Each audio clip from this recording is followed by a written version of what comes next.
NDC part akoye choboy enipa no bi kra fifiri Niger ni Mali Burkina Faso fo bi ena wo gada wo mo a Rollins ye ya na ye nkofo no se wo mo na ye wo mo dwen se obi ye hoho bi na waba na asena busuafo ni abujapade bi wo mo bra bi na yoye wo be di NDC achi won say wo mo type of Ghana for no sa na ya no mo kan wo eno na ya no mo twen say wo mo na ye Ghana for because enkroma ye the same thing okosesa sankrofo bi free bi bi eno do megu nti wo ya wo say wo mo na ye Ghana for wo mo na they are crying, people are crying, you know they are making you and some na ya na me and then nti sa na ye nyina ye unim ni nyina you know the deal yeah eti NDC for no Ghana for na dwene ye asa hiafo bi om ajankabafo bi moburawa bi om ame ewu agya wo mo power bi with all due respect o media me come asem asa en obi firi Niger no abeda abonte no so power na eni ame ewu agya ne bi wo mo na Ghana for sa na NDC for dwene o me nkasa wo ye power ni a wonya Ghana ni tie de me kan ye ebi kura NDC keka ha mododo tie de me kan NDC for Ghana for adwen no aso mu Ghana for say enyo obi oti kuma say Ghana ni nya Asante ni na mo kra ya kamo ye sa kra ke pe because ye no kra no ye na no ye kasa mo ke ye kra ke ya chichiri okuru ke me Ghana kuru na trouble wo mu ke sanke pe ne sa eti aso mu say Ghana for no ye Niger for bi aba kuro num na wo mu di awreho bi won ne maame antete no woni agapade woni asase eti ye kan Ghana for na so obi ofri Togo ba bibi ne oba na oba ye no wo hweso bi eno na ye Ghana NDC for adwen no NDC ni adwen enye Ghana ni a ne nana atekoko ayesi adansi asafo dabi omo mpesa de na tie NDC for adwen say Ghana ni no enye obi a wote Asante mem dabi mu de munya Ghana for yeah eti so study wo mun komodi a anytime you say, they have taken everything from us. They have taken everything.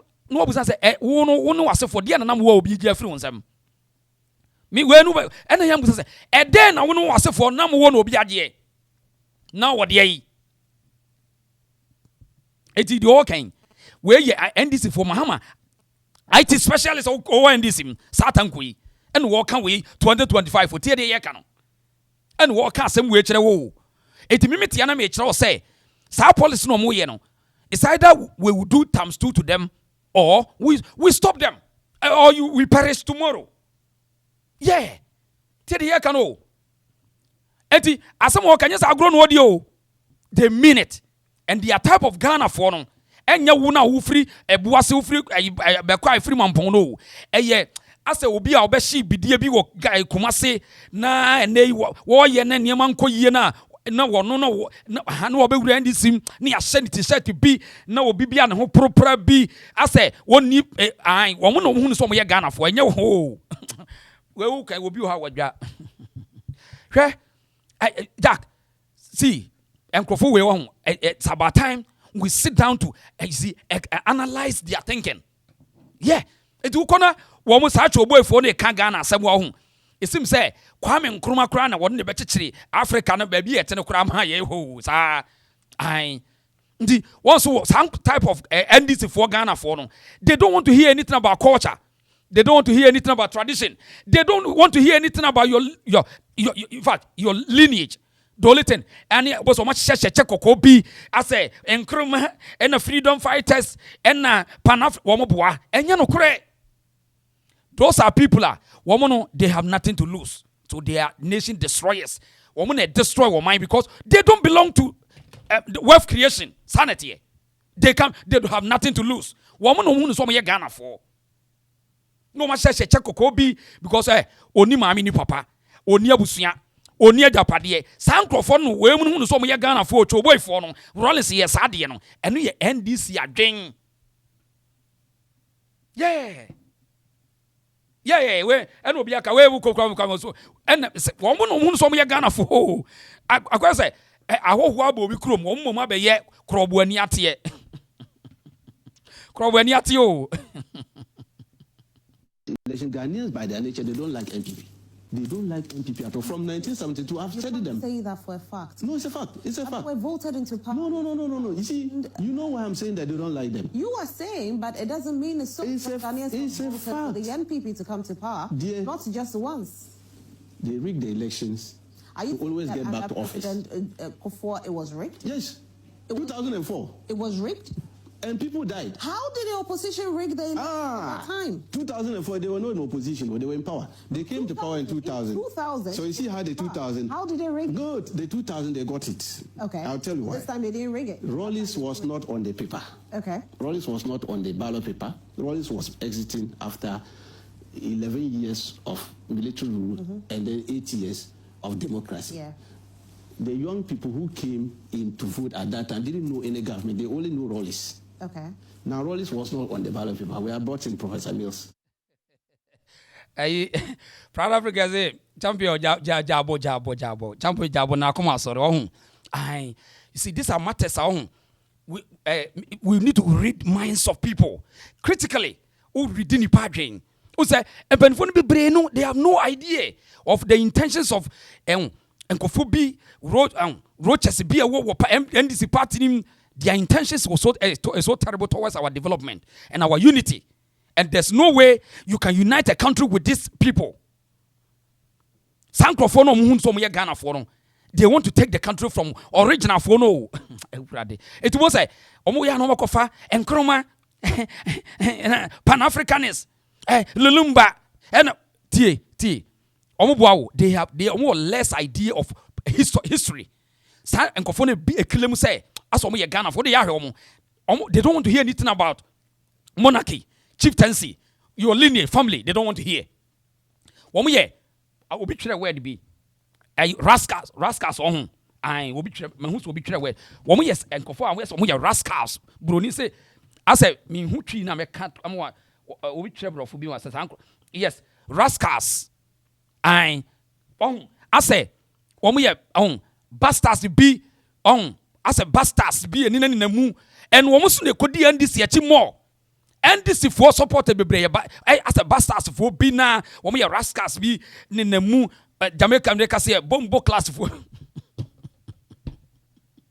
And on the NDC mo, at woman who almost only a Ghana for 10, one nati cocoa, at Dokoko, Denchra, Dokoko Central Region, at Tikoko Besse, the last 300 years. At their teacher in Busiano, woman say, "Oh, the only Ghana ni." It womuna, only war pan be called in tribune a buyer, and Wobeka Quem, and Wobesro Bino or Tamas. These are the woman in Unibeka Sans and from which sanity, Okokano Media. Yeah. And I always see a friend of computer Tanko computer, where yadia. But not yet kind. Ubekono, we Ubekona scholarship. One sanko for na make no claim so me Ghana for. One mo kra na Ghana scholarship di ko school kase. Sanko for na be so me Ghana for no. Wo dey ahwe most of them every north and in voter region. Dodo no a. Who can no madwa. Eti one mo benefit from the state through scholarship, get fund. No mo di akoko school. Oba ya no be catch so no ye Ghana ni chen wo na na. One dey also make business into the mo school na wo ye business. Now, what building environment? No, not Sankrofona Basse, woman Ghana for. And you see, Emre Dianimubano, a very interesting. A history by a day. And Ghana political history never the own. We are not going to we behave with our forefathers in the bio. And one would the so we will learn the history of this country. We will learn the political history of this country. Na yatia say we will digest it. We will understand the game where they are using tribal, so-called few people, tribal political sentiments to manipulate systems. We will stop it. We will explain it. We will decode these systems and the at sanity. Yes. It's winning. When we are interesting, me home so we interesting to me. See, let's keep on. Eti akwai I proud o de my mono obi wa wontie NDC for intentions on enti na MPP for ni bi kura no wo mon nyante NDC for ase wo they think say oh ye dibi na mo so be dibi e na mo so mo ba but rather no a wealth omo fun ajapade omo ba be fom because omo dwen say mo ma fom enti e basa o man no enya de ye be ko yie da enko yie ye be bre na systems bi be putting in place bi am be destroy no come no kase sisi Cecilia, you can't see Ghana for now so confused, and you can't predict to be with my president. No, because systems no honor. And this is for be kantai and omaje. Now they are omuntimi nye and omufabin ka ho. Eti today Ghana ni kwaka so nkoto aba won to da. I'm telling you. Oka se Ghana ni nkoto aba today want to.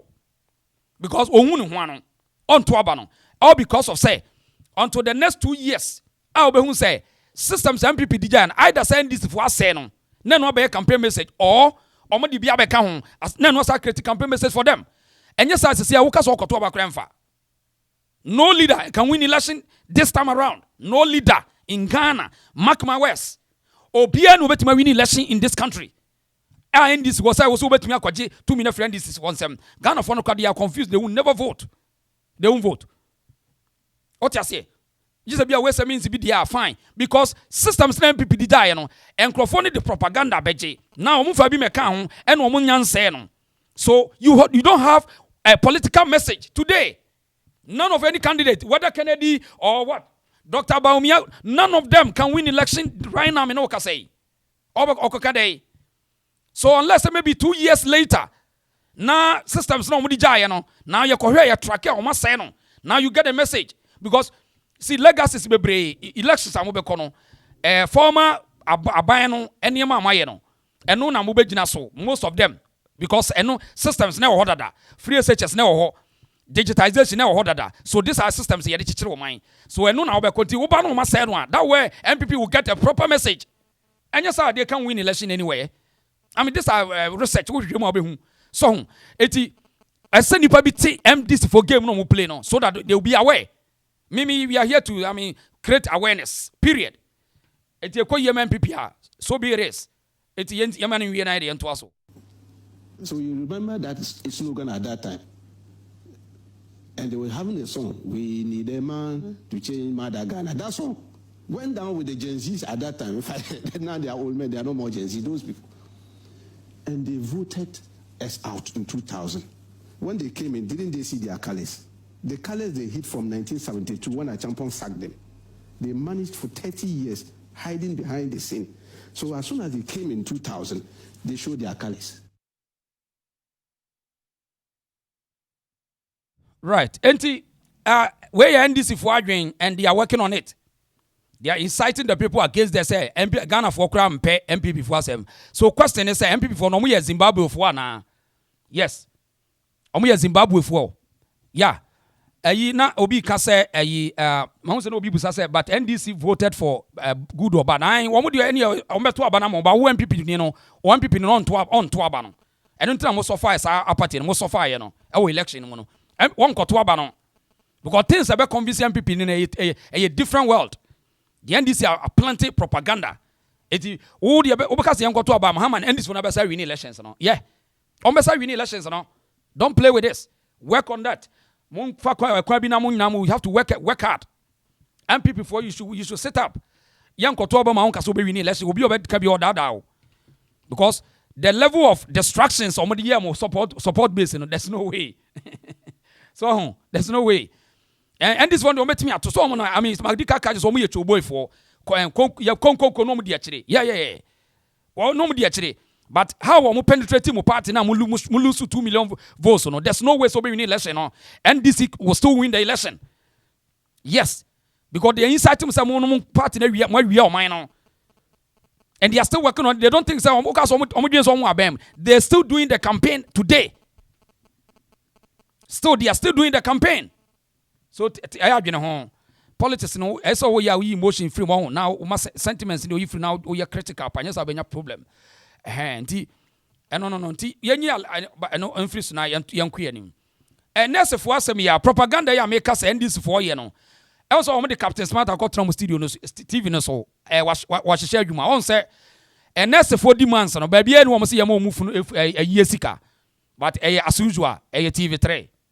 Yeah. Unse omo bibia editia because omo kan omo say nurse for do MPP for. Unse they give you the dog the bad name so they can hang it.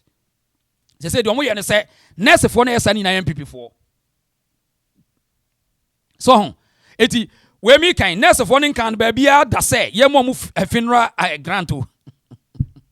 Oni say aban nwuma nyina no ukomu ahun omo nyina no de omo wo sa monuments ana say adwuma ho adokodoko de oni nyina wom say weekends campaign wa ya adwuma wa ban adwuma bia you know this enye nurse for na ebe kase ye mo ayie allowance enye no kore it is a yade e wo dada hwe minim wa ya ba adwuma bia you know every weekend adwuma wura no adwuma ne ka so mbekwa yi a enya adwuma wura director na manager sika ne yede ko it is the state money pacho tie niye pa state coffers me yi sika ne kwa yi ewo oman ni nyina mu politicians they are enjoying this president enjoy Sami Jamfi wo mu nyina kuja to mu nyina enjoy but today because they want to you see they want to give a bad name to the nurses and doctors and midwives no now you see smart they work out in the studio hoye yenti wo de tie de hoye me wi amekere wade tie asem me ye nurse ni mpanifo ya nka bebusa aban se ada na ye wo hospitals bebre nurses ni ho na nurses ni bia wie school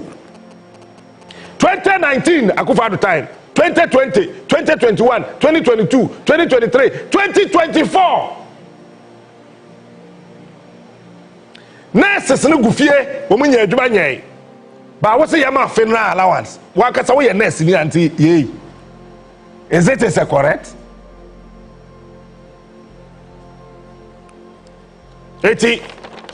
In total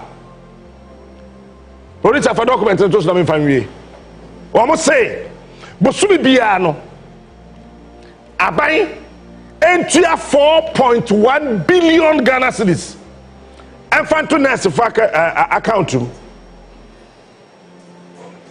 when the choir sika dada ni mu we nyina ye propaganda ohun ni nyina ye mind games o ma sheda they are doing this to clear the government's name.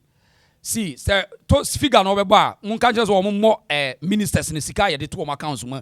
Once wo mo ye wo say that mo kan ye enne na mo see mo strike no kwa sika fa enya no kre.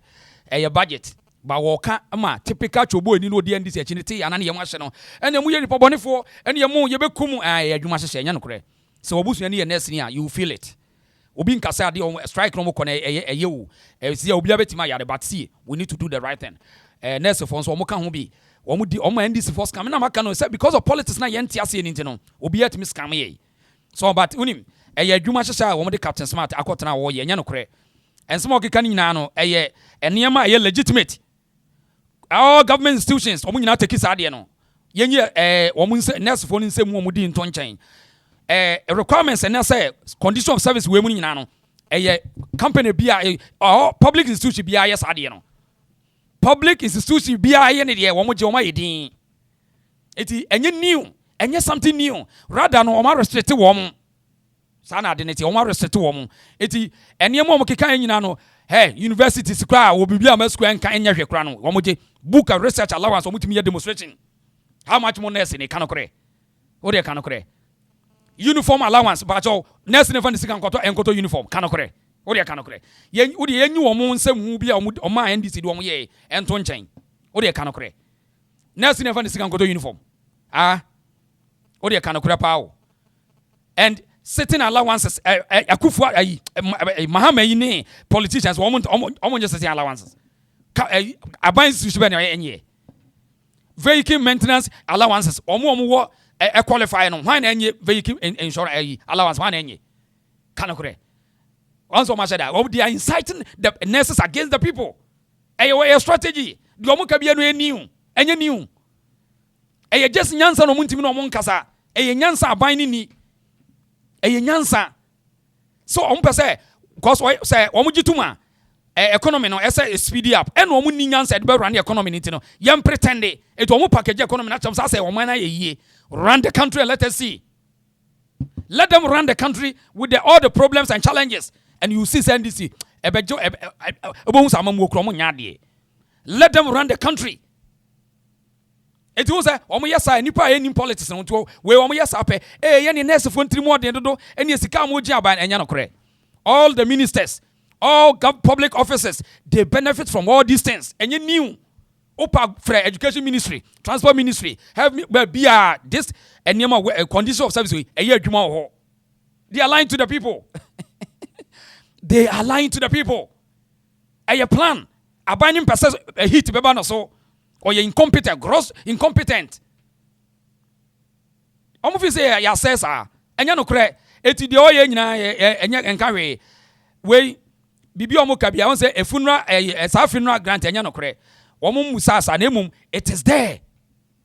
ɛwɔ hɔ dada wɔn kɔ ayi a wɔn mpanyinfoɔ nyɛ obiara nyɛ nurse ni biara ɛwɔ systems ɛwɔ hɔ annual professional licenses renewal fees ni nyinaa wɔ hɔ baabi a institution nyinaa wɔ mu teacher foɔ nyinaa wɔ mu tools allowance wɔn kan bakyɛw tools na ɛwɔ nurse foɔ ne wɔn use bakyɛw wɔn ka kyerɛ mi sɛ wɔn na ɛnfɔ wɔn sika nkɔtɔ ana sɛ technicians no wɔn yɛ adwuma no a ɛnyɛ wɔn nyɛ nurse but if fall within Ghana nurses and midwife fall within wɔn ayi no they are not fighting for wɔn but technicians ni nyinaa they need to fight for them wɔn fi sɛ wɔn yɛ smart ama eti we adwuma hyehyɛ ɛna captains wɔn hyɛ TV3 for kron wɔn nua TV no wɔn akɔ twɛtwɛ sika ɛna wɔn de abɛto abɔnten na owia aka kyerɛ sɛ TV3 fɔn budget mmara abɔnten yɛn hwɛ adeɛ kawoye TV3 nan kam so ma print mo workers nyinaa budget na de abeto abonti we eye budget o enye se yesi yemfa nkomo mu ni da bi eye systems enema Ghana nurse registered nurses and midwives no ewrane support hospital ni patients sanity without this woman timi wrane omo ye bad o NDC wudi omo cha wotu obo se obi kra gie di ene omo tiri mo den ene omo ye nipa bone fo anya no sanity wo mboa omo nyina MPC obi a benefit nti how much more nurse ni a wo se won nkɔhwe o aya kan korɛ wo de kan korɛ nurse ni na wo se won nkɔhwe no wo de wo se wo we a wo ka won TV da on just say e nyansa na no mbɛka wo e bi a crucial time nyansa na ɛsɛ no mo ka ɛsɛ no wo pɛ nyansa sɛm na we ye akwabra mitan kan do mɛka mi nti a wakɔse sa ɛyi emerwafo so mo na enkokorafo ne emerwafo ɛna enkonkoso wo ɛna ɛyi problem na aba no so ho mo adwen no rather so won bɛdwene no wɔn ne wɔn atena se akasa no daabi otwa wɔn mpoa this is NDC for you also wɔn wɔ less idea to solve problems and dede nkoa ne yɛdidi atem ɛne yɛbɛdi watem sisi a wɔn bɛgya wo sisi a because wɔn need idea to solve the problem nti ɛne yɛn kɔfa old nurses ne form mra mo yɛmfa retired nurses but onim sɛ retired nurses no also the same problem wɔn nim sɛ retired nurses no the same challenge because at the corona of the year wɔn saa no mu nyinaa kɔ fie so bebree akɔnya problem wɔte ne fie adwene no ho by na de onya problem asɛ wo friend sɛ wɔn mmra and aka sɛ wɔn mu need sɛ ɛnim sɛ wɔn yɛ wɔn kɔpɛ adwuma de ama NDC for ayɛ so on adwen no wo mu ye pekwan akose sa NDC fo ne apa adwuma mo maye because NDC fo apa ke nkrofo gu fie etiki na no enye se bia wa hyeda se adwene se yenkopɛ nurse fo no maye adwuma boa NDC fo nkokorafo ne mrofo be gu fie na ye pɛ adwuma mo maye KDS wo mu KDS an ye frɛ wo mo ye pɛ adwuma ma KDS ne nye adwuma hyehye ti ase udi NDC fo achi awa na wo ha ho wɔn yɛ na yɛ o ɛne yɛ kɔ busa senti wɔn ɔdo wɔn ba no wɔn betu wɔn ka deɛ wɔn betu aka sɛni wɔn ɛsa ɛsɛ otu wɔn ka o na wɔn betu wɔn ka deɛ ne ade na wɔn nsɔfo de wɔn busa wɔn challenge na yɛ busa wɔn ase ade na wɔn nsɔfo ɛyɛ NDC for tactics ɛyɛ plan eti wɔn yɛ sabo sɛ wɔn de media no persecute sabo sɛ wagye adi bo sɛ na asɛ wo crowd wɔn ka no now you wa buy na wo gidi sɛ ya mpɔ wɔn ka no kura bi wɔn ka hwe de wɔn ka bia nu a ɛyɛ papa NDC fast wɔn ka bia nu ɛwom de wɔn ka nyinaa no ɛyɛ adwuma hyehyɛ na nka akɔfa nkɔkorafo ne mmerɛfo de abade ne solve wɔn wɔ the problem ne solve one sign this is NDC for you yento aso na yentie doctor or the response bi aba yentie doctor or the response bi aba yentie ase ne yento aso na kapte ka se na se ko frostro so ko frostro ko fa dia dia dia na enye no pre height for be carpenters and I said be electricians omo ye djuma wo hospital na omo ye djuma wo the health sector but the mechanical category 2 and 3 allowance na ye bom enti obi over teacher for allowance a condition of service. Who start the way you know, and just a teacher is qualified for all those things.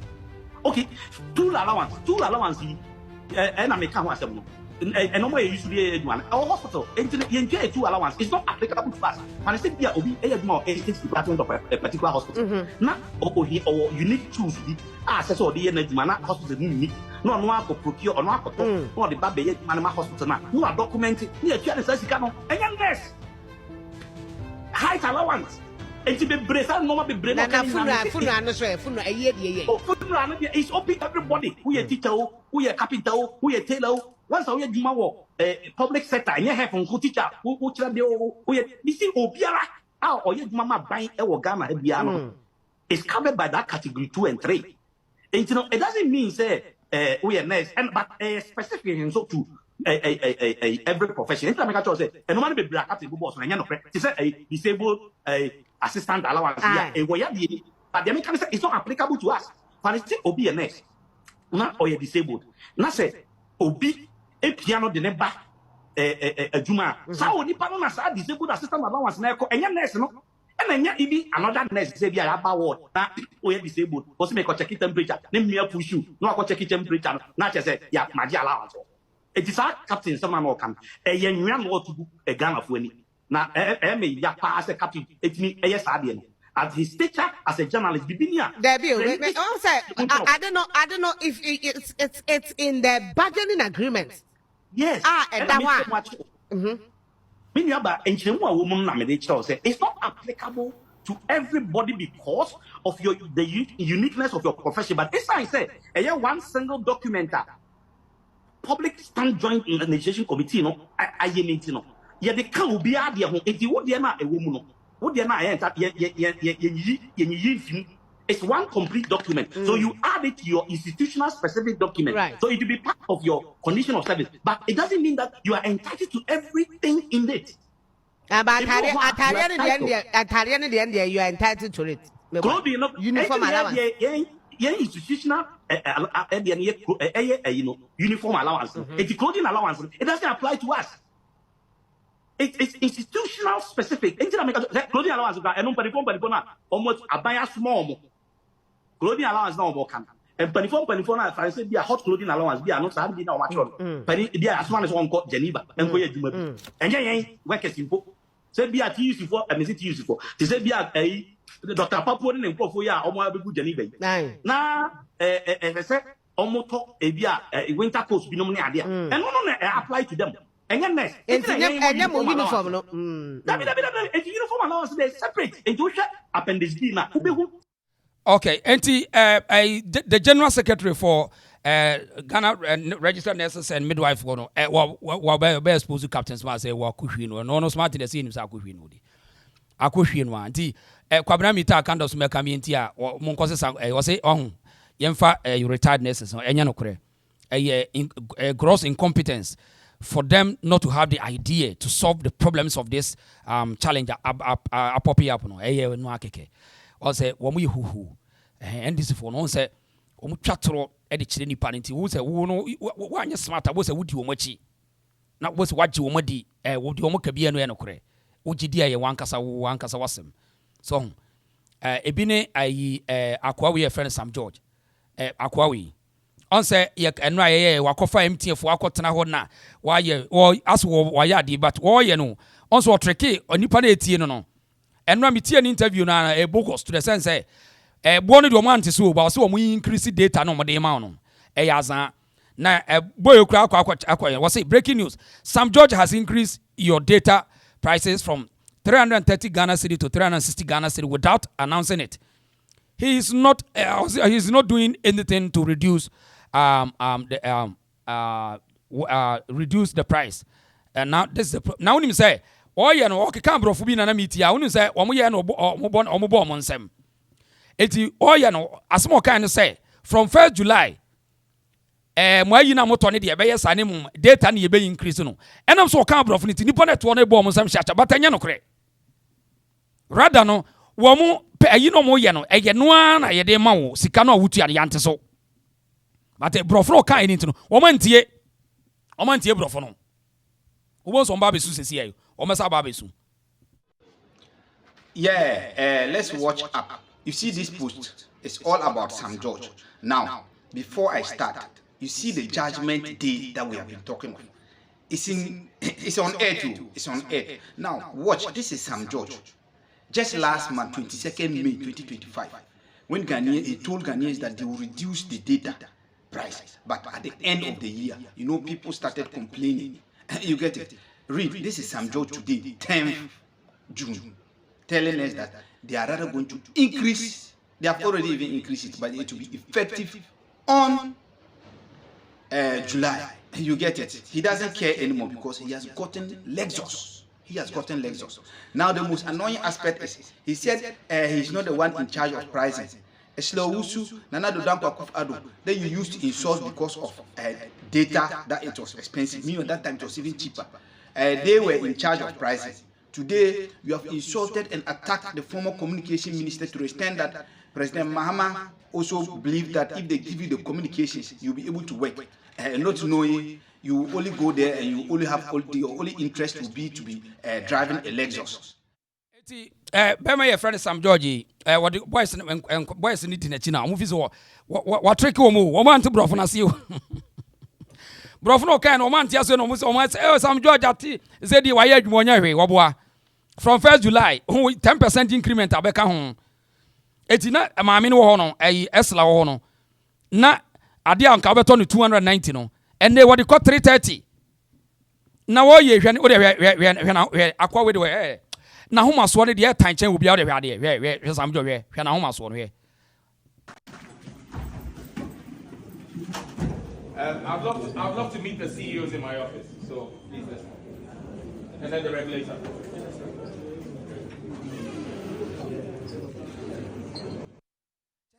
Now, who must want to turn to the sense say, "On to me, say, baby, I'm in public." What do you mean? I'm not calling into my office. I need only MTN. Enfin, now someone who say NDC for to Obama or Jimmy. Sano Huno. I'd love to meet the CEOs in my office. So please listen. And then the regulator. Now, also, what's up to the sense say, you as a public officer, the office belongs to the people. Office in Yawodia. You are serving Ghanaians and the office does not belong to you. And my office, just say, as a boy, or you're so bossy, so Eddie, arrogant bow. As who said up there, honey, I want a girlfriend right there. And these are the people I'm doing my job. These are the people, and I'm handle a whole country. They are so monsa. Onim say office one yan diao. O just said up there. O man ya chechere dia channel say Sam George beje nafa o no guess. Onim say ho yan dia. And this is nkofo amode o man no ashe o monsa. I'm chara wade. Oye no busa ne say na wo dia ba wo ye da ti ha. Now let me be clear. My mandate as minister in a free market economy does not extend to interfering in the pricing by private sector investors. Just like the Minister for Trade does not have the power to direct GUTA members to drop their prices unilaterally, the Communications Minister cannot unilaterally direct price reductions. And Benia can we say the Oba Kwasia Wamre said what it no, the Oba Kwasia Wamre. Mahama de to Benu no pa home minister. Ghana form on to pressure Kakrabia, one 7 Kwasia smoke can say. Or no dear, on an ebetted boss, or ye pay and ye miss a trade for just say, and Nanya Quawin and I was say as Lausia evil way by 4 banner, Nyakwaya. After there was a gun of way, Mokra, Mono, Mopasa much to say. Would I was out at would I want to as Makwa, come with us more cower. Now let me be clear. My mandate as minister in a free market economy does not extend to interfering in the pricing by private sector investors. Just like the Minister for Trade does not have the power to direct GUTA members to drop their prices unilaterally, the Communications Minister cannot unilaterally direct price reductions. Hey! And to Sam George ni. Aqua we 1 year. Sam George to 1 year. And young one was say NDC for ne eti o minus so. Sam George no. Mese Mahama kro benu no ho em se Mahama kro regret say akọ the position man no me ye sure say Mahama ye fed up because unim leader bi enu so na akọ na akọ bonchire mu na akọ chire say you want to justify say you want to still justify, say people are talking. So, I mean, as a bitch, Adam was able to say, and you mean, I am also, hey, watch it. A sector minister. Hey, proud of again. Lady Diane, Aqua, when you Sam George in you. This is Sam George. And Aquawe, Ubetima Bonividio, thousands of videos. The impunity, audacity to challenge Akufo-Addo, insult Akufo-Addo's intelligence. Baumia, what destroy no, or to me to need a friend of Wale Adam Smith, Sam George. My God, this is interesting. Hey, Ghana politics, hey, type Ghana politics, hey. Now let me be clear. My mandate as minister in a free market economy does not extend to interfering in the pricing by private sector investors. Just like the Minister for Trade does not have the power to direct GUTA members to drop their prices unilaterally, the Communications Minister cannot unilaterally direct price reductions. And in fact, I so interested say, other cranessa would do a trade ministry. Who case number communication ministry and a yeka. What is the solution? We are not there for, fumbling and, winding up. You are winding up. Why? Who are you? We are there for a solution as a minister. Yes, Auntie Sherry, thank you for this word, pompous.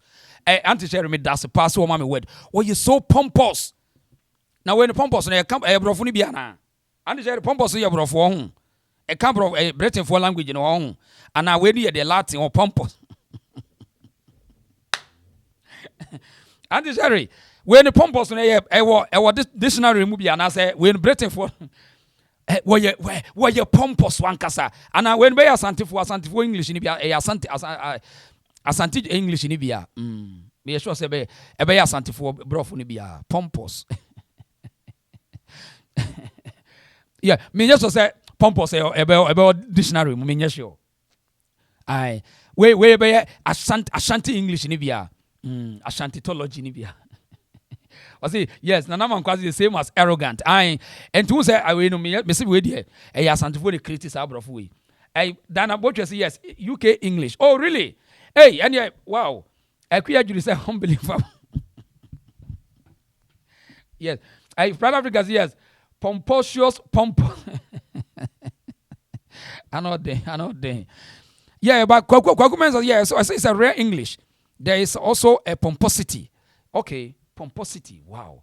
Christy Atobrasi, yeah. Well, you Akwani, you too much. Well, you he's so arrogant. Whatever. Tiasi, who did it? Tia will be on the air about me. How did Tia? Obama is a true and poor economist. He's a true and poor economist. Absolutely. Well, Obama is a true and poor economist. He's a true and poor economist. Absolutely. Well, Adam Smith. He's a true and poor economist. All he does is he goes to read the theory, comes to stand there and wax lyrical and repeats it. A few moments later. Obama is a true and poor economist. He's a true and poor economist. Absolutely. Well, Adam Smith. He's a true and poor economist. All he does is he goes to read the theory, comes to stand there and wax lyrical and repeats it. A few moments later.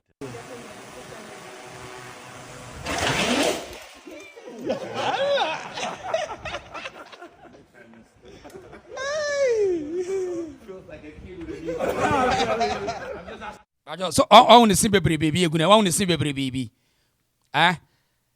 So I want to see baby. Allah. I want to see baby. Allah. I want to know about me. I say akode. Me peda me canas word me Cauught. Na me am catch my lord. Me lawyer, my lord. With the greatest respect, me person me am challenge case we court. I want to know about me. Baumia Wale Adam Smith. You can imagine say Wale ni bi na catch say one year ningo ana you see you hear me say me peda obi be kana ka me am Cauught my lord me lawyer me am person me akwa we ye cross examination such a bogus guy with we minister so Wale Adam Smith owie na Baumia project na you di enu ye na say won see bebre Allah such a bogus useless guy where you minister this is interesting. Nanya Ghana na NDC for the bina wo so hu nya yi kai say NDC party ni pasa party ni na nka akwa wait me Minister Sam George we Pacho bomodi I like video no why South Africa yeah akwa we de court ananka ye follow ya wo David we de follow ya side ye follow ya da we ni ma we obi ye bi tie na we ka dey ye follow ya yeah, I catch a judge in the ABD7 or court. Obama is a true and poor economist. He's a true and poor economist. Absolutely. Wale Adam Smith. He's a true and poor economist. All he does is he goes to read the theory, comes to stand there and wax lyrical and repeats it. A few moments later.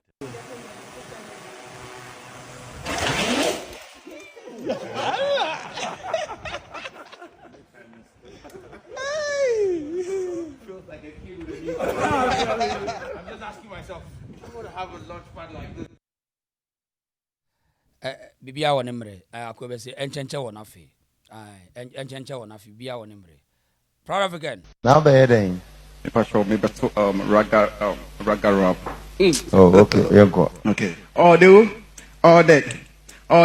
See, I can't see being ninja rough. The rough. Again. What's it then? I can't see being a job. What's say, Papa? I have a cat answer. Trouble from one of those who can't see being a job. Coba. I give five. I can't see being a job. Mama, I can't talk. Okay. Audio. Remunam. Now be heading. If I show me better raga rap. Oh, okay. You go. Okay. Audio. See, I can't see being ninja rough. The rough. Again. What's it then? I can't see being a job. What's say, Papa? I have a cat answer. Trouble from one of those who can't see being a job. Coba. I give five. I can't see being a job. Mama, I can't talk. Okay. Audio. Remunam I can't see being ninja rough. The rough. Unim no sanage pair. Oba me rough. Yeah, the pizza baby. About fever. Unime, yeah, Mr. Teacher. Chibo crutch and pizza. Chia I can't see being ninja rough. The rough. Unim no sanage pair. Oba me rough. Mamuso asemo sabi wo de mo fanche yen. Yeah, they are fra and separate because I don't see how someone can combine jollof ne akra. Wo de are quite separate. And I wo can as wa combine because jollof ni and e bi akra ntem kwan ni ana wa kan bom. If I show.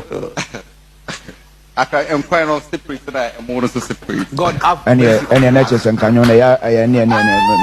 And I will calculation with the master. Watch it, we also have the pair class at home.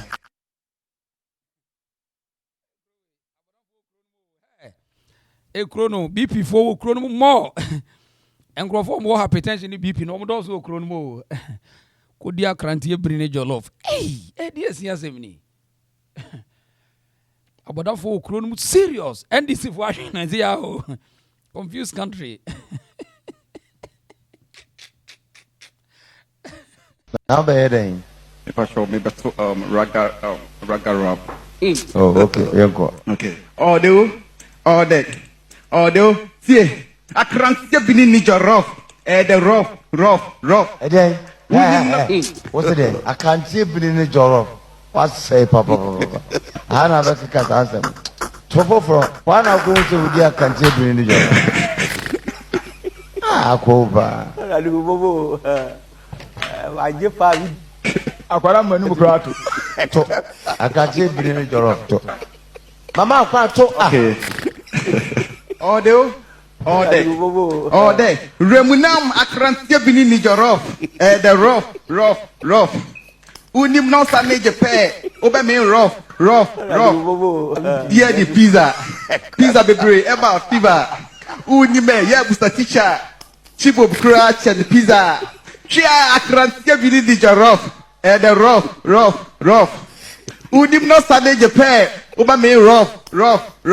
Mamuso asemo sabi wo de mo fa nche yen. Yeah, they are fra ana separate because I don't see how someone can combine jollof ne akra. Wo de aye quite separate. And I wo can as wa combine because jollof ni and e bi akrante nkwan ni ana wa kan bom. It's not true. I am quite not separate tonight. I'm more than separate. God have mercy. Any natures and canyon, any to us. And I will calculation with the massa. Watch it, we also the pair across our home.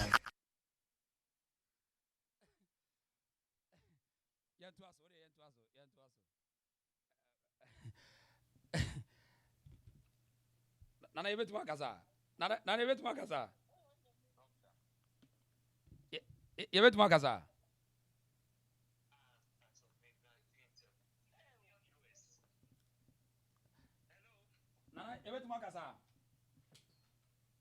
But you any jina suma me wa oda ma jina suma me.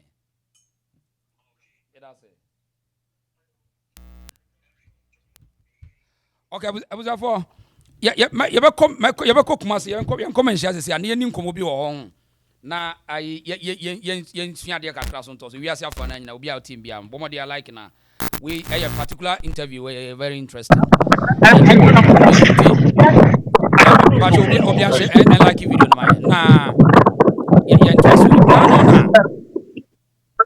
na no na yeah na obi sam say what is ye koye no Mampong ye hu say bibia ensi am say bibia ensi but ye na bibia is in place but me show video bi a chero na Agyenim na boko de nyame adom nyame tumi ti boko na ye wura hu ye menhia tena ye nananom atankonya boko o ko Mampong ba ye boko ho nyame tumi ti obi a hu ye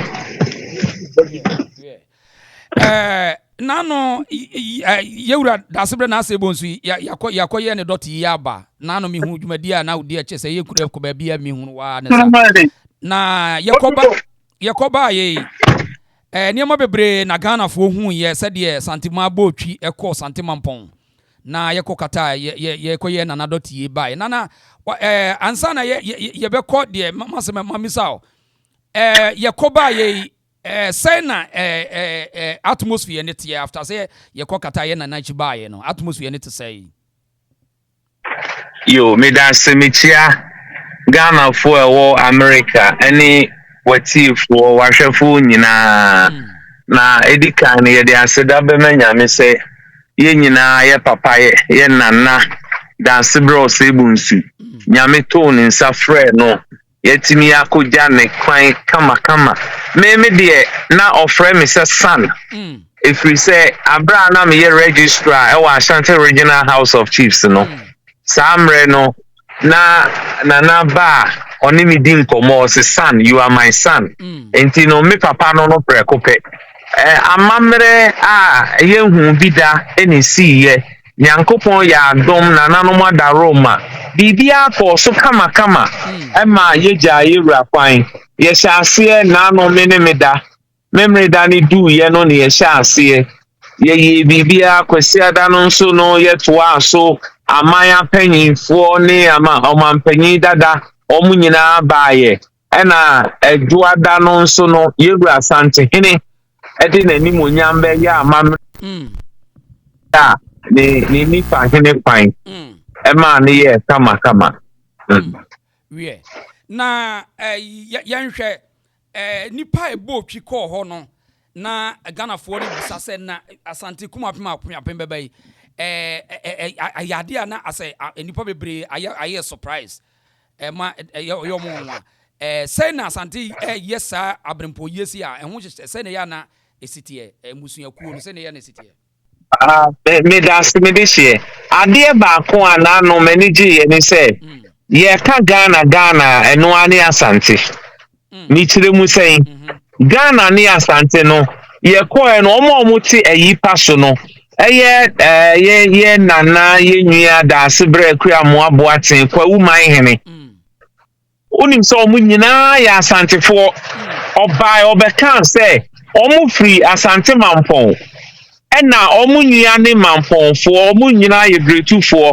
na biribi na si wɔ ɔmo ntam a ɔmo de ɔmo ani fa asrɛ ne so ɛfa nsuta bepɔ so atɔ nsu saa from praise enti abere a yɛ na ɔsɛ tutu ɛba betu yɛ no ɛna ɔsɛ na wo nua no ɔwɛn monkɔfrɛ no mmra enti ɔmo kɔɔtɔ ɔmo kɔfrɛ no aba no odu hɔ ɔmo du no so baabi ama bɛtena yi deɛ madi abeni enti ha ya na metena enti ɔka sɛ madi abeni ha ya na metena no na kyɛ sɛ ɛhɔ ɛna kwawu ahyase free yɛ okay ɛma ebi free tafo ebi fi afigyase ebi fi kokofu ɔmo nyinaa santefoɔ ɛde kɔkɔ kyekyere kwawu enti sɛ ne waba sɛ yehu sɛ daase brɛ kua mo aboaten aba Asante Mampong a ɔse ɔnyɛ hɔhoɔ waba ne diem ne nua panyini na atɔ a ɔba bɛyɛ ayi yenya abusuafoɔ fi western region western north ahafo bono nyinaa na ne yɛ me wawa kra ne sɛ dɔmafoɔ baayɛ papa dɔmafoɔ ba hobi dɔmafoɔ baayɛ a ɔmo deɛ ne ɔmo ka ne sɛ ɔmo nim sɛ ɔmo nyina ɔmo nkyi firi Asante na ɛkɔtena hɔ na Kwasi Mensa ɛyɛ ɔmo hene no ɛna pɛ sɛ ɔtoto Asante ɛne dɔmafoɔ ntam na daabi yɛhwɛ koraa na dɔmafoɔ nyɛ bonofoɔ ɔmo kɔkɔto wɛmfie foɔ ɛna ɔmo ma ɔmo baabi tenaayɛ ɛna hɔ no kɔyɛ ahenkuro so ate aseɛ enti no it was a memorable occasion a ɛkyerɛ sɛ sabio woyɛ santeni na wohu nua bono ni nia adwemabɛdu ɛyɛ no ɛmfa nyɛ asɛm ɔno a ne persona ba dɔmafo a wɔdɔma kyerɛ ɛbɛkyerɛ dɔma Asante man kyerɛ sɛ ɔmo deɛ ɔmo nim sɛ ɔmo nkyi ne Asante ɔmo wura ne Asante hene ɛyɛ nana adwemabɛdu a onyaa ne baabi kɔɔ yɛ ansa na adwemabɛdu ɔtɔ so mmienu ɛɛba no obɛfae ma Asante hene enti nea weeyɛ no ɛma yɛmfa nyɛ asɛm I was so impressed yɛnya nananom bi firi Gonja Dagomba Dagoma for baayɛ ɔmo so ɔmo deɛ ɔmo nso no ɔmo nana ne Asante hene na yɛka kɔtɔkɔ a ɛyɛ mmiɛnsa ɛwɔ ɔman Ghana mu nipa mu no yɛ Asante kɔtɔkɔ Dagoma for yɛ anwan kɔtɔkɔ na yɛnua no mo nzima kɔtɔkɔ awula atiburukusu Aximfo nso nyinaa bae enti no the whole country no yɛka Ghana ɛno ne Asante pia na mami mi sawe ɛno ne Asante enti no ɛyɛ anigye ne awerɛhoɔ wie mami mi sawe yɛ yewura nanu wɔba no na ho fama a wɔde baayɛ no wobetumi aka ho because manfo frɛ me firi wiase nyinaa sɛ ɔde hyɛ baayɛ sɛ yade yɛ sɛ yɛte ase yewura ho fama no na ase kyerɛ sɛ medase Asante deɛ Asante yɛwɔ nneɛma a yɛkyerɛ ɛwɔ wiase ma amanfo esua yɛwura Asante Mampong hene ɛyɛ awisi ahene a sabio sɛ nyame to ne nsa nananom frɛ Asante hene a ɔno na ɛwɔ sɛ ɔhwɛ akyiri Asante hene ni hɔ nom a dweta akonnwa no ɔno na ɛwɔ sɛ ɔhwɛ akyiri enti no Asante hene ntoma a ofiri ayɛ no ɛyɛ ahyɛnsodeɛ bi a kyerɛ sɛ adeɛ atɔ n'ani na depa bi a ɛsom ne bo ahwere no so ate aseɛ enti no ofiri asa ntoma no ɛma yɛde kɔɔ ɛkɔgyaa yɛ nana Mampong hene ɛkɔyɛ na mammerɛ ɔde gyaa ne kwan no enti saa ntoma no ɛntɛmpie epie biara na ɛwɔ asekyerɛ wie na asɛm baako a ɛwɔ so a na yɛnua no pɛtie yɛ enzima kɔtɔkɔ wɔnom ka Asante na wɔnom ba ahema ɔba no okura hwedeɛ minim sɛ wani bɔ so ɛbrɛ minim sɛ saa brɛ de no mani abrɛ nanso minim yewura ɛkɔye no ɔkye a yewura no ɔfam yewura ɔhage yewura hɔ no hunu yɛ na ahwedeɛ no nekura no wada ama ho mpani nsɛm kakra wɔ hɔ ana ahwedeɛ no ekura no ahwedeɛ yɛ adeɛ bi a sɛbi ne de no enkosi ni pɔ so ate aseɛ ahwedeɛ de no enkosi ni pɔ owi ahyase free to a na ne de no e ko mfimfie tra ko na ne de no e so te so te ase ba ono ne de na se kire ne se on pese oni Asante do no be che se ahwede Enzima nzimafo no nzima kotoko no sa me ti we no me kai mrebi me ko awulai honom ati brukuzu lower disco me do hono ma me sina na ma me baby na aduane e dia serve no me say o say hey eja me nua ba na abai efe you see tradition Asante ni ko do enzima na ko enzima hene hono ma eye na sade se obo wo ho ban ya kopem se oba be duru fi asundiem so na awulai ba ono no komensia obi ensi ni kwan wie oduru mensia o ye fiewura enti oba Asante hene nso bebo ne ho ban enti na je se chese ye ayonko anase enuado e wo ye ntem no eye fretete visa mi hwe ba himan wo hu ye wura dia America bi odi hage ye wura ehuri son mu na enipa ebusa me ase na me se me nim enti na je se bibi wo ye ntem a je se ye enuafo firi no hwa ye enuafo fi odomankomo na debo ahyase so ati ase Ghana no ye nananom na ahyase no meka se enfomso kakra ba ya Asante ye so libra ye ji obia ene ebu ye ni gu ni emabi so ka sabe Asante hene chi se King Charles awo Britain if you Ghana ahyase nyina ya Asante ye ka Ghana bakosemo a uyi abrofo omo be pie omo di boat ebe pie central eponano omo de ngumesua ehya ase wo ho no ma ye ka Ghana history a ni nyina ya Asante so ati ase enti ye ra Kwame Nkrumah kra no sre opa Asante he na chew aye nana Kwame Chirichie osre no ansa na Asante join ni enka eni ne ya ke de be hyemu se independent na o je na Asante de ho daga enti ye no ye be ye che se monarch na said the Britain for aye no pepepe na samre no si ekoyesa especially yenuanum srimfo omo be ye mobo yenuanum mu fi Costa ngunafo omo be ye mobo salty ase niembe mana ba ni sa ni se Kwame Nkrumah pe free education no de ahwe yenuanum srimfo yenuanum angunafo ani omo epoya no fo ya number 1 resource be no de beye ye the Asante gold and achechere Ghana from 1844 till now and some other resources apie ewo mantem ni bi so ye the Asante gold Asante cocoa and ahwe Ghana sa till now ene cocoa na tre akọ western akọ some part of the eastern any ahafo any bono so atimase enti no sambre no Asante ka say ye ti ye ho a ka Ghana nyina be ye mobo wo hwe Greater Accra region a consumable region unya se bia ye tu sika kokko bi wo ho unya se bia ye di cocoa bi doko ho no unya se hwe ye twa Asante timber efri odomankoma bo ade e de ahwe Ghana nyina wo de asema me kan no is a challenge kohwe cocoa scholarship yenuanum sremfo ene angunafo ena scholarship no ahwe omo part now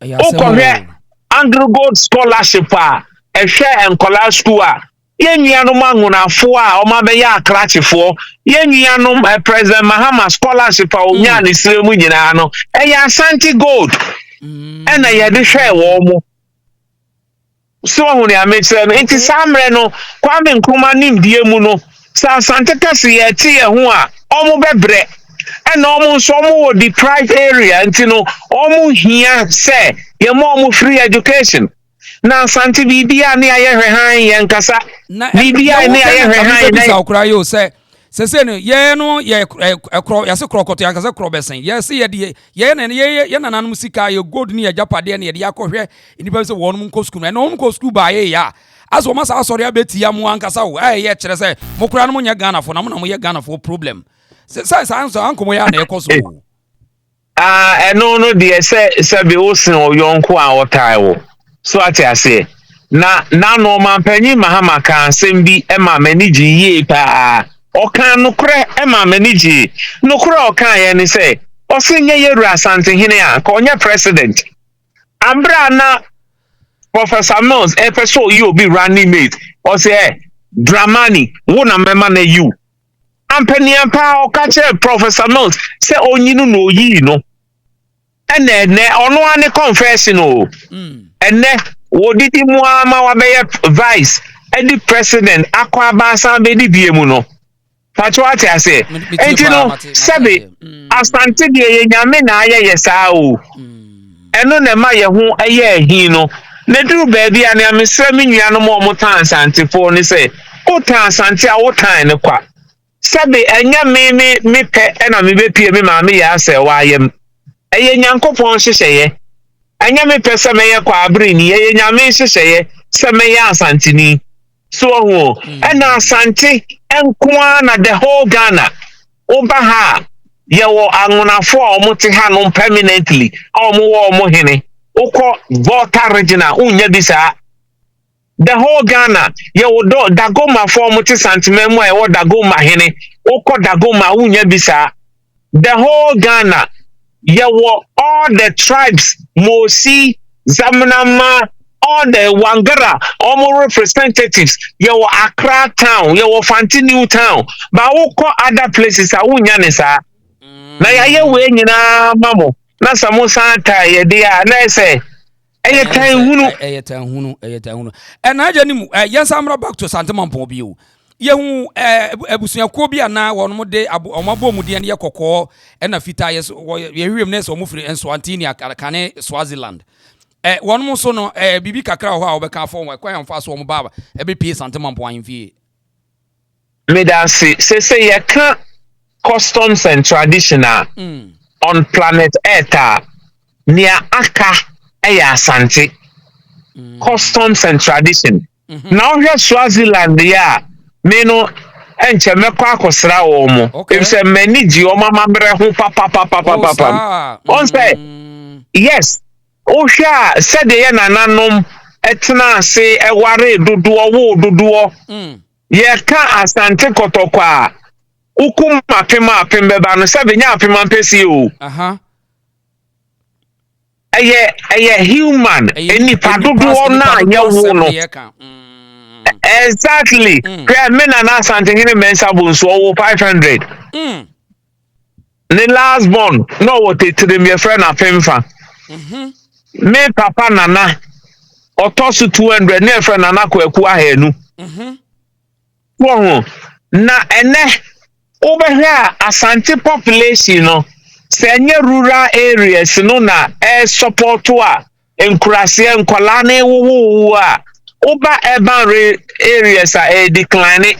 Yes, from the exactly interstate succession law na NDC ni nuanom binum edibaye no so what I say a strategy interstate succession law no na ye me yire ni me ma na awododo a mental slavery na ye pese ye saborofo ye pese esua borofo a mental slavery so what I say eti Swaziland enema ye nananom do ana Swaziland ho no mo do ana Swaziland o ware ba akokra emusu e Swaziland ho I'm telling you, Bema Utmini ma Nana Agyenim yanko misrewa fa me ko me esa me ko. Where do you make Where do you make akotena? Honom no. Aha. Dem boye Bema mo aware dodo no state no cra found you.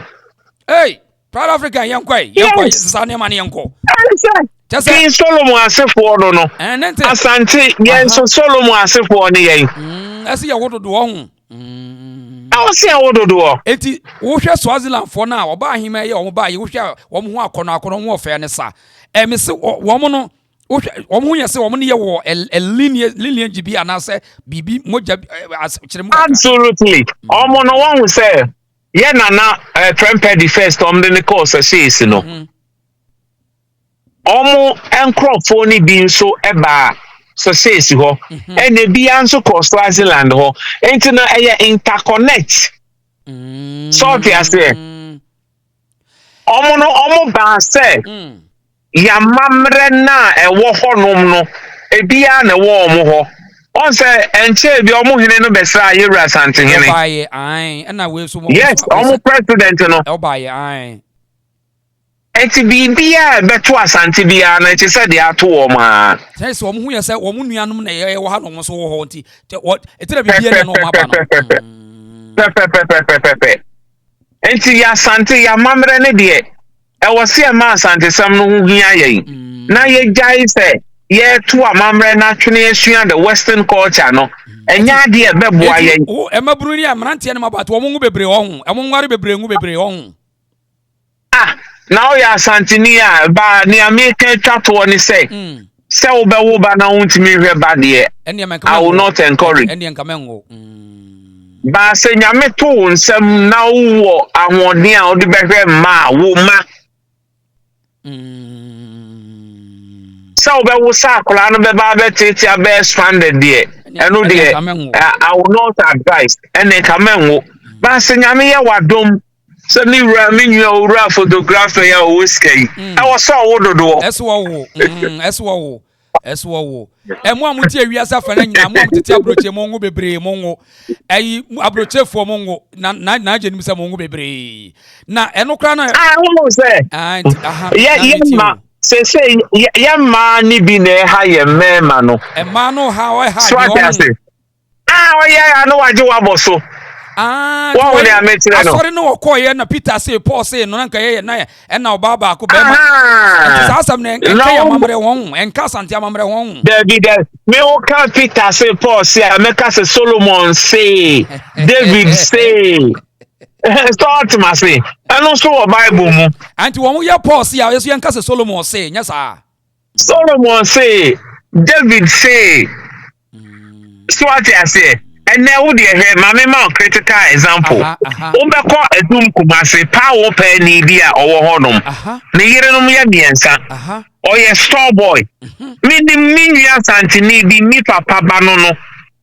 bibi ntimi money di ni maye mienu ba ko ye pharmacist ba ko ye medical doctor ni watchman na ohwe no ni watchman na wo 9 am ono anso na ehwe ni watchman ni ma ebi wo university se bi ye doctor se bi wo soldier empanyifo we who can we di dance here lady tie was say polygamy is bad we be any o dey can be any o EBN was say well it's say EBN no yeah polygamy is never bad polygamy yeah Asante for it is our culture it is our culture salt mercy and every year Muslim for wa omo London and the US wa mo we no someone when here better da Muslim will dominate eya o se na mamre ma ne kwan se o ware 9 o ware 4 no won bebre no o se 4 na chikura no betimi asan ewo eya strategy so I say we na wo kan na no me the video about to so a crowd no na enipa bia ta say enipa bu na say ye kan na sanka enipa anwo bebre ene ya anwo ye de ne kuma pem ba ne be de nya pem no wo hen de wo kan say ye say ye kodi ma ye lady tie anwo so won na ena polygamy de enye ena Bible say o yire ba ko oba ba ko na ho anwan na wo kekan ene kuma pem ba ne wo ko fo afiri ne de wo ye kuma pem no wo hen ka che minya ba lady se metia no na mom no eye amamre you see onyankopon onye mistake baby odi wapie bia no amamre wo ho no salt ase broni kra wompawo salt ase bronimpawo and now some of the European countries are almost be the surrogate as a day and ekokoko so let's try Oya Keniba, Oya Santiniba dia. I was so So one power was sponsor ya ta wo no ne yenwo na hwe nkwala no. Auntie, so as ye wo na Asante ase dore because ye nipa na ya de nya saa. Eno kura wo Bible mu wo se ye hye Nyankopon animonyam. Seven prediasa. E de ne e de be yi Awurade aye. Eye sika. Eye yadan. Eye ka. Wa kola ne kem nga kura no. Eno na hye Awurade animonyam. Eti mesese ye nya ma no mu no. Ewo mu se mu di mema boso na obi wo wa.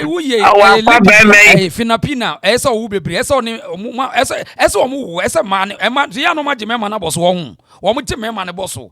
Na se wo ya no ma je wo boso na se twintwene atwan bi nya saa. Exactly. So enti no bema wa anya smart and the dangerous aspect is that bema obaje wo boso no ya hwe o ma wieye.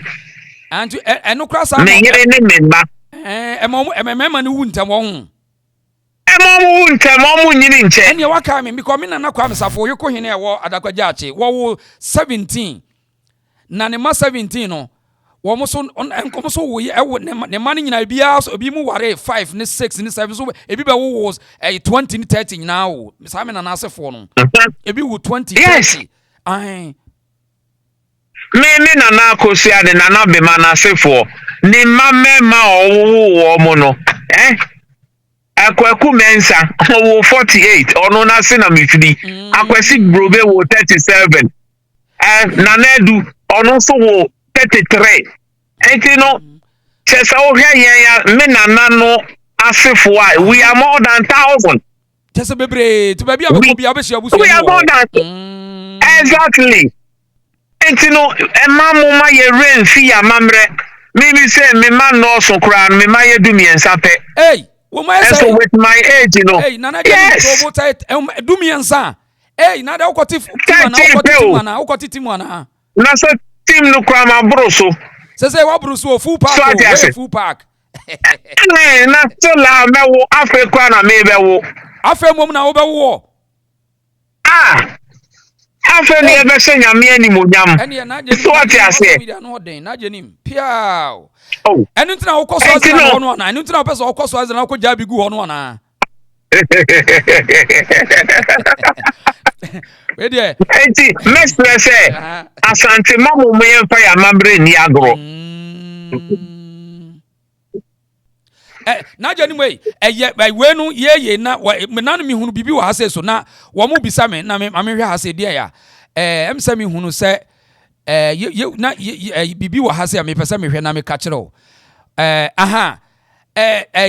kwa uma hene eba ye no wo du ni wuranim na wokọ ha ne ntema na ne bi se no ono so se wo ye kwa ofo nyina henam se da bi eno no empaninsam ne sai me da se won se ye nia nana doma hene ono na sebe all say amanfo bi no madwene me nkasa amanfo nyina efise yo nimbiefo omo nim amamere so ho ba obi so o ti asem a na wafa ono na emre bi o se na otumfo ye man hene otumfo ye man oye man hene nka wona na obedi na ade be sai ma no so ye man hene nka wona na ono ne ball no man hene so I say ono ne ball no man hene kwa ufo a kire say yes o ma ba mu diem said ye ne awutie bia wo ye professor kra na wo ba fie na papa akokra wo ho a e wo so wo som no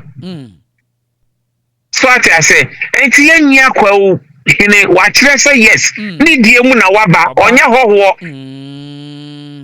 so I say wo be hwa nansen nana doma hena san sha se eye den na wo se enkranza for ekwa Asante ya shada ni yemfie no wo person trend yemfie no person trend yemfie no you say crowd your father sobonto nche because enkranza yo tumfo oba o kuda mekom enti enkranza hene ba Asante hene ho obesia mekom hene ho no de na ba ne papa ho so I say ehon so oye dia he ohwe fiapre ono so oba besom ye fiapre ni doma less than 20 miles I'm 18 and 15.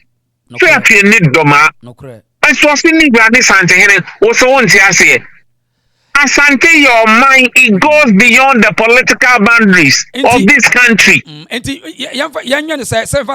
Yeah, Kwafo ye nyina nim so wo nyina nua na Mampong wo nyina na kwari bi call wo ya and Kwafo nyina nim so mo ya Asante say ye nyina Asante for de ye wura na Sante yin nti say politically wo ye man hin ne nche say wo ba Sante hin nim a wo nkwa ha ntima and na obi also Sante bia so nim say Sante hin wo ye nyina ye hin no nyesa. Absolutely. Now we shall go Volta regional KJB Rara Jasekai Tepa Abotuase Pando Wabu nyina ba besom ye. No correct. So when I make say no. Wabu nyina tre so mo ya Asante for na krachi kete krachi for nyina wo link e wa Asante because say unim Asante kete na ye bono originally no it wasn't it wasn't part of our culture. Ye na no mo mu free krachi omo culture na ye ji free omo nsem ene omo ba be ka ha. So what I say? And you know, Asante no ye ka Ghana. You see, kusasi hine a ofri boko obeya dia ma mani so ye. Oba yo betrese no. Ghana de ye Asante free mo enye ye. Abra Mamprusi ni boko kusasi fo ntokwai ehuru eye aban beko aban beba obi aka enye ye yewura Asante hene frɛ wo mo de ne nan si mu ba ku se pai ene ho eju no na no Mampo so ombe display pa Mampo ene omugu so omo be display omo be som ye pa wo mo ni kusasi fo ni omo be som ye ye nuanom ye ndifo omo nso kyerese omo nana ba ku Asante ni bi betena ho na wo wo mo ena hwe nandom na hamle woman nyina by to the extent say Cote d'Ivoire for nyina e buy e ma ni ye fe enti say sabio wo ho na wo tan Asante a media foto a mede be ma say sachra wagene na enye obi na ye bibi o e oduma nkoma abode enhyehyɛ ye mu no I just want to all say are there some move. What do you mean? There is nothing you can do about it. Aye nature. Nyame na asese e na aba ne sa. Wo ye ho hwea enye ye. No kre. Na we no ye kan na no wenchi wono kra de na danfo pa ne doma Agyenim badu. Na no ye hu ya so ote apaka no ene Mampong. Wenchi hene eno so na so wenchi ya Asante. You see, and no na na ehano no because Bruno East ho no kra wo no. Ama hene wo ho musai Asante hene no. They are more than those ka Western Ashanti better than Bruno and a half no. And can ne ho nyina ye Western Ashanti. Kwame Nkrumah ne beche mu. Sa Asante sondodo enti ene yenye no Bruno ne a half yen kamom. Okay. All the paramount chiefs in Nahafo belongs to Asante. That's what I say. And all here, Sekwa, Sampa, Brekum, Fiapre, Bedu, Tano Dumase, Oko, Tiopodom, Wenchi, Ninina, Asante. Ninina, Asante. And to all no inti, a day will come, Domahina will come back to Asante. Domahina Besaba, my Obeba. Oh, I am telling you, a day will come, he will be back. A day will come, Boba. Okay, Bibia on the yes, Shebren and Crabby and a betcher and tea in Waha. On your dom Santi, Domino Crabana, oh, no, what is own to me. Nane. Wenu me ye na ude mami nya okwan na na wase na obi bisa se na Asante mo bambo no ya na mo ye de na mo ye bibia asem bia se bambo no enho asem te sei de we kwe bibia nsi bambo no me da se ni wom ni se Asante bambo no eye structure wo ho he Asante strategy na it say Russia for war no Unim say Asante hini tuni to kurana ya wo hini eni tomo muso hwe achiri ya from anko biafro hwe achiri omo to hwe achiri they are also on a red alert should in case I backup ya wo benkum ya wo nifa ya wo chidom ya wo womwa ya one say Asante tama ya wo your friend is saying sana hini no na aban any finance minister so what I say and you hear the format of even government almost free Asante if you say all the government institutions in our Asante dada exactly sama hini a defense minister yaka sama ya esa ne ye ekun so who na make sure no esa mine also Asante yaka so bi so isa wo so na so try kun pa anti sama hin woni ye Asante defense minister no ani ye defense minister enti no ye wo ye niema bedre ansa na brofo no de omoniema ebeba ye can Ghana translation of niema bedre abrofo no Asante mu no omo hweye den eye ansa no omo de omo plate beba no ne wo yayowa ewo ho dada so atimase omo de omo chance no beba no ne wo ye kuku aye no omo nkwan ya ho dada ewo ho no mo dada enti omo mesua free ha no na kodi aluminium kokko yeye enti no yes Ghana Asante nkwa ni tribe nso a ye less tribalistic ayem penipa mu yi movie say ya ji wo ye ni obi dada ye ji obi so dada ye ji obi ye nye nipa mu yi mu now 41 districts MMDC is a Ashanti region emu 20 northerners omo nyina isrimfo Asante we are cool with it and yen kan hwe ozi aye ni yen fa ho kra yen because yeji ahoho yeji obia yeni obia te kama eno na toda ye ka say they should reciprocate na ka beto da na ki ama Asante ni akodi MCU watermale omonti ase david keja betom omonti ase they won't allow you and now say ama Asante ni enkonko ye DC ye wo ho omonti ase david kwa ma kwa david efo mpene kura ompene so ultimately enti no yesterday nua mo say even northern region no the 5 northern region no shared the musa over here recently Mampong Mahama Bole MDC DC yoyi no wo ho no no almost so e da gombe ni no fulani no almost fulani ni to ompene omutwetwe fulani ni o enti ompene omo ho ye gonja land enti omo pe gonja ni so be di omo so ewo ho enso Asante ye wo gonja for ye DC wa ha ye wo dagoma ni o ye DC wa ha ye wo frafra for ye DC wa ha ye wo anwene ni o ye DC wa ha ye wo nkre ni o ye DC all the tribes are here and we are cool with them so it tells you say Ashantis are less tribalist people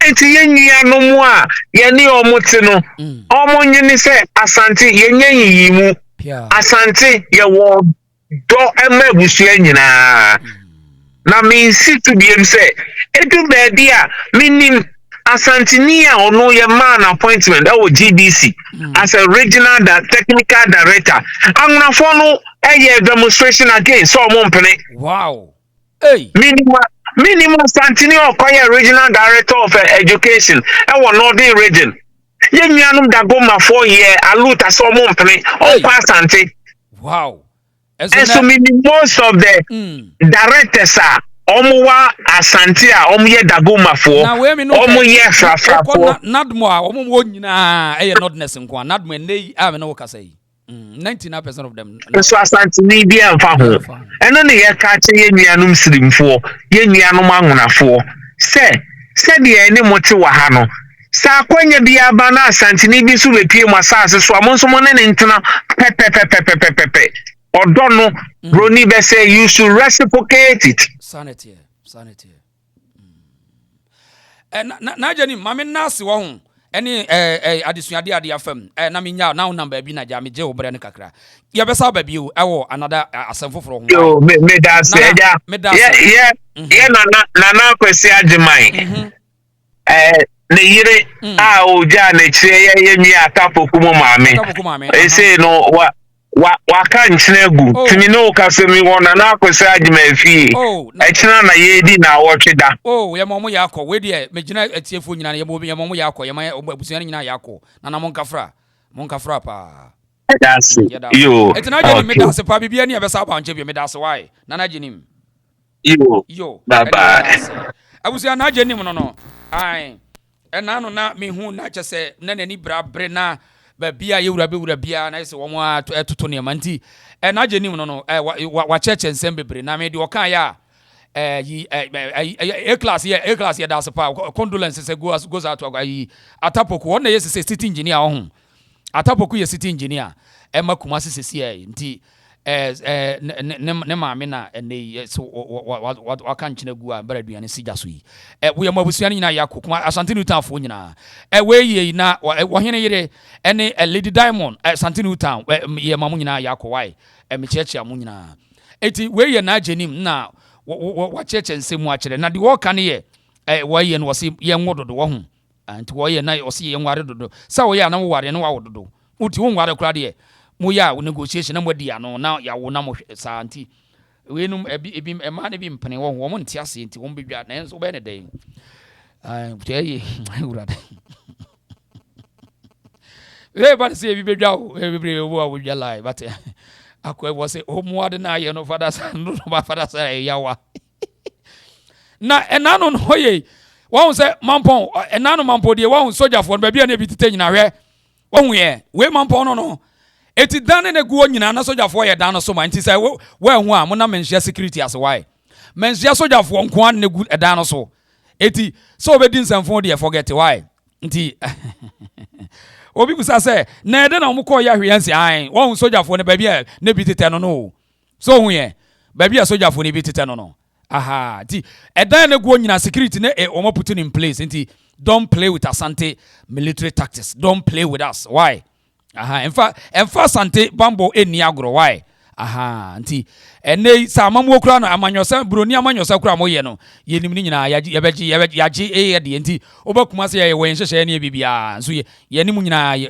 we are in conformity with the system nti wo mo ye no mo ye nam se munya abotre me akopɛ abɛkyerɛ mo na mo hunu se bibia nu ye kwa why bibia no is in place why nti akwe was omuade na ye no papa father side no de oba Asante mo yawa ya na de udi si ye mfese Proud African we snipers wo motete so nua no so nyina ba bia nti memfa Asante nhyehyɛ ni agro afi ye mie phone line wo ho ye mie phone line no na da bi ma ese me ma obi to nwom kakra ese ye tie nwom kakra yi na wo bo nwom kakra wo no ye bo nwom ma ye wia na ya fa Alaji malam se de malam o se de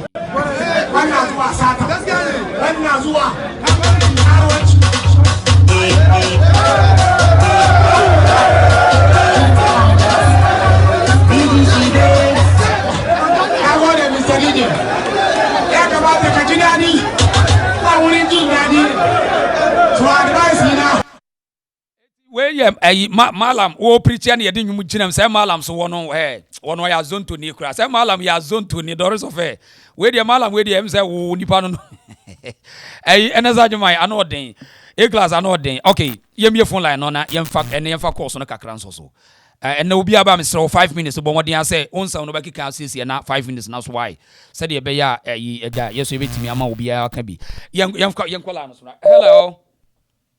Yeah, hello, what is here? Hey, Bronze ma boko there. Onyame ada ma sodwe nkatie fo. Pia, wadama kajagum yenko 5 minutes. My main started be free papa ne fe no Samjata. Wadama san Nigeria ni guy na.